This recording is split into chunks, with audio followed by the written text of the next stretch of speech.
Assalamualaikum warahmatullahi wabarakatuh. Selamat pagi adik-adik. Perkenalkan kakak Iis Zaitun Jana dari Prodi PGSD Unisba. Di sini kakak akan menceritakan sebuah legenda Gunung Rinjani kepada kalian semua. Disimak ya adik-adik. Gunung Rinjani merupakan gunung berapi tertinggi kedua di Indonesia dengan ketinggian mencapai 3.726 meter di atas permukaan laut. Gunung yang menjadi salah satu gunung api terindah di Indonesia ini terletak di Pulau Lombok. Gunung Rinjani berada di bawah 4 kabupaten, yaitu Lombok Timur, Lombok Tengah, Lombok Barat, dan juga Lombok Utara. Sebagaimana cerita Nusantara lainnya, Gunung Rinjani juga memiliki legenda tersendiri.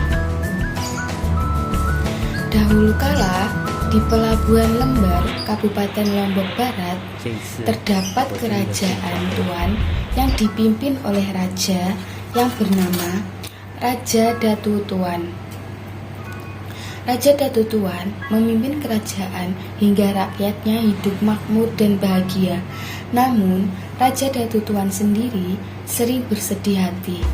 Sudah lama Raja Datu Tuan hidup bersama dengan Permaisuri Dewi Mas hingga usia mereka tua. Akan tetapi, mereka belum juga memiliki anak. Siapa yang akan meneruskan tahta mereka jika mereka tidak memiliki anak? Istriku Dewi Mas, aku mohon maaf jika ini menyakiti hatimu. Bolehkah aku meminta satu permintaan padamu?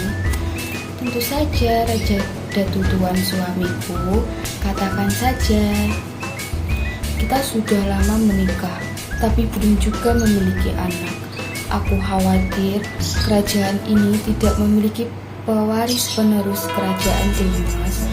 Maafkan aku harus mengatakan ini. Bolehkah aku menikah lagi? Sesungguhnya berat hati, tapi demi penerus kerajaan ini, aku mengizinkan suamiku menikah lagi. Mendengar persetujuan Dewi Mas, Raja Datu Tuan pun meminang seorang gadis bernama Sunggar Tutul, putri dari Pati Ulur. Namun, setelah Raja Datu Tuan menikah dengan Sunggar Tutul, perhatian Raja pada Dewi Mas pun semakin berkurang.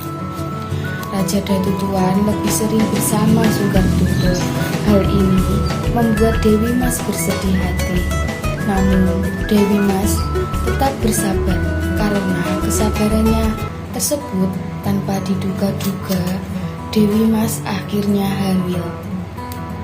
Dewi Mas sangat bahagia mimpinya memiliki anak menjadi kenyataan. Kabar bahagia ini pun sampai pada Sunggar Tutul. Dia iri dengan kebahagiaan Dewi Mas. Dia takut raja akan kembali perhatian pada Permaisuri. Dia pun membuat rencana buruk untuk menyingkirkan Dewi Mas dari istana kerajaan. Suamiku, bagaimana bisa Permaisuri Dewi Mas hamil? Padahal selama bertahun-tahun dia tidak bisa hamil. Jangan-jangan, oh tidak, aku khawatir ini menjadi aib kerajaan. Apa yang kau sampaikan benar juga istriku. Aku akan mengusir Permaisuri Dewi Mas dari kerajaan ini. Ini semua demi nama baik kerajaan. Raja Datu Tuan pun memanggil Dewi Mas. Aku tidak menginginkan kehamilanmu menjadi aib kerajaan. Karena itu, aku memintamu untuk meninggalkan istana ini sekarang juga. Tapi suamiku, aku adalah istrimu. Ini tidak mungkin. Tolong jangan usir aku dari istana ini. Tolong. Permintaan tolong tidak diurukan oleh Raja Datu Tuan. Ia meminta para jurid untuk membawa Dewi Mas keluar. Setelah melalui perjalanan panjang, Dewi Mas akhirnya tinggal di Gili dan ditemukan oleh seorang nahkoda.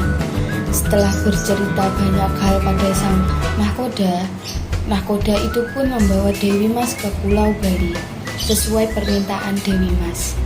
Hari kelahiran yang dinanti-nantikan akhirnya tiba. Dewi Mas melahirkan anak kembar, laki-laki dan juga perempuan. Anak laki-laki diberi nama Raden Nuna Putra Janjang dan anak perempuannya diberi nama Dewi Rinjani. Kedua anak Dewi Mas tumbuh menjadi anak yang lucu dengan wajah cantik dan juga tampan. Seiring berjalannya waktu, anak-anak Dewi Mas mulai bertanya tentang ayah mereka. Dewi Mas pun menceritakan semua kisah yang dialaminya. Mendengar cerita dari ibunya, Raden Nuna sangat marah. Dia berjanji akan menemui ayahnya, bagaimanapun caranya. Raden Nuna pun pergi berlayar untuk menemui ayahnya. Namun, sesampainya di kerajaan Tuan, dia dihadang oleh para pengawal kerajaan. Dengan kekuatan garis yang dimilikinya, Raden Nuna pun bisa mengalahkan semuanya.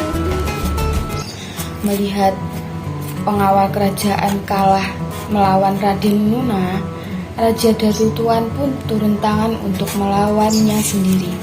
Raja penasaran bagaimana untuk mengalahkan anak muda tersebut dan siapa dia sebenarnya. Akan tetapi, ketika Raja Datu Tuan sedang melawan Raden Nuna, tiba-tiba ia mendengar suara gaib. "Hai Datu Tuan, janganlah kau aniaya anak itu. Anak itu adalah anak kandungmu sendiri dari istrimu Dewi Mas." Raja pun kaget mendengar suara gaib tersebut. Dia menyesal. Akhirnya Raja pun bersedia mendengarkan cerita dari Raden Nuna. Setelah mendengarkan penuturan dari anaknya, Raja pun menangis. Ia sangat menyesal karena telah mengusir istri yang setia kepadanya. "Baik ayah, aku akan ikut serta menjemput ibu." Dewi Mas akhirnya kembali ke istana bersama Raja Datu Tuan dan kedua anaknya. Meski pernah difitnah oleh Sunggar Tutul, namun Dewi Mas tidak menyimpan dendam. Sementara itu, hari semakin hari, kebijakan, kedewasaan dan ketampanan Raden Nuna pun semakin menonjol. Ia pun diangkat Raja Datu Tuan untuk menjadi raja. "Terima kasih ayahanda sudah mengangkatku sebagai raja di kerajaan ini. Aku berjanji akan menjaga kerajaan ini dengan baik." "Lakukan tugasmu sebagai raja yang bijaksana anakku." "Baik ayahanda." Setelah turun tahta, Raja Datu Tuan pun memutuskan untuk bertapa di sebuah gunung. Ia pun mengajak Putri Rinjani untuk menemaninya. "Kalau itu keputusan ayah, aku siap menemani ayah pergi ke manapun." Raja Datu Tuan dan Putri Rinjani pun melakukan perjalanan menuju puncak gunung. Sesampainya di tempat yang dituju, keduanya langsung melakukan pertapaan. Namun saat sedang bertapa, Dewi Rinjani justru diangkat menjadi ratu oleh para jin. Sejak saat itulah gunung tersebut dinamakan Gunung Rinjani. Bagi masyarakat Pulau Lombok, khususnya suku Sasak dan suku Bali, Gunung Rinjani dianggap sebagai tempat suci dan merupakan istana para dewa. Kini, Gunung Rinjani dengan pemandangannya yang mempesona berhasil menarik kedatangan para wisatawan lokal maupun mancanegara. Dengan adanya legenda ini, bisa kita jadikan acuan untuk senantiasa tidak menjadi orang yang pendendam. Terima kasih. Wassalamualaikum warahmatullahi wabarakatuh.